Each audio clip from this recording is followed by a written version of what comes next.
So today, we're doing something a little different. We're going to take a moment to remember a true legend, Satoru Iwata, the former president of Nintendo.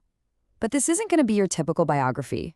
No, we're going to see him through the eyes of someone who knew him best, his close friend and collaborator, Masahiro Sakurai, the creator of Kirby and Super Smash Bros. And that's coming straight from Sakurai himself. He's explaining why this story was just so important for him to tell. For him, you just can't talk about his own journey in making games without paying tribute to the person he called his greatest supporter.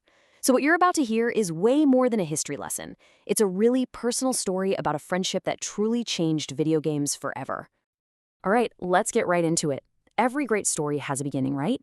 And for these two, it all started with a job interview at a place called Hey-El Laboratory. Just picture it. A young Sakurai walks in to meet the head of development, Satoru Iwata. But this was, well, it was not going to be your ordinary interview. So Sakurai walks in, probably expecting some formal, super serious interview. But instead, he finds this guy typing away at lightning speed with this huge, genuine smile on his face. And he wasn't just being polite, he looked like he was actually having fun. I mean, in a job interview, who does that? And that right there, that's what was at the very core of Iwata's character. In a situation that's normally so stiff and formal, he was just authentic and joyful. That one single, strange, happy encounter left a permanent mark on Sakurai, and it was the very first hint of the incredible person he had just met. But, that cheerful demeanor, it was about to be put to the ultimate test.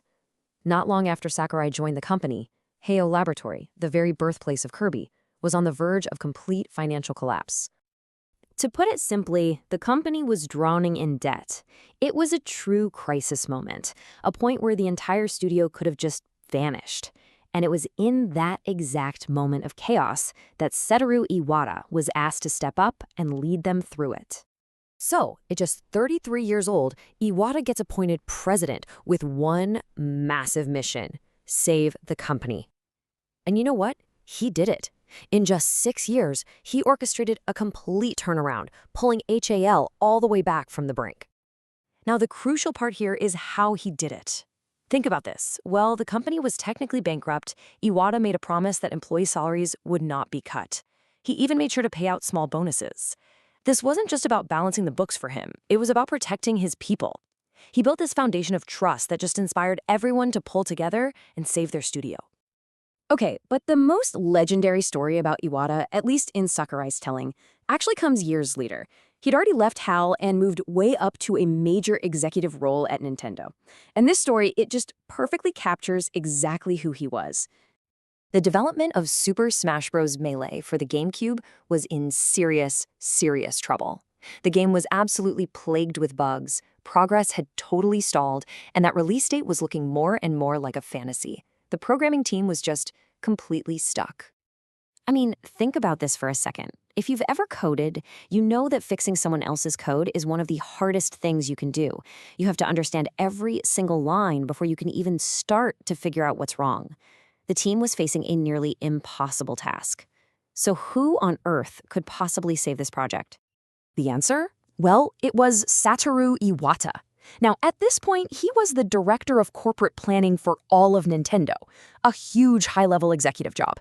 But when he heard about the trouble, he didn't just send an email or delegate. No, he showed up, sat down with the programmers, rolled up his sleeves, and started debugging the code himself. For weeks, an executive personally fixing bugs to save a single game. Sakurai puts it pretty bluntly. He thought it was an impossible task, but Iwata got it done. Without him stepping in, not as a boss, but as a fellow programmer, one of the most beloved games of all time might have never been released on schedule. It's just incredible. This incredible mix of talent and humility eventually led him to the very top, president of Nintendo. But even as the CEO, he never acted like some distant corporate figure. Instead, he completely flipped the script on how a company that big communicates with the world. First, he created Iwata Asks, this amazing series of interviews that gave developers a real voice and gave us fans an unprecedented look behind the curtain.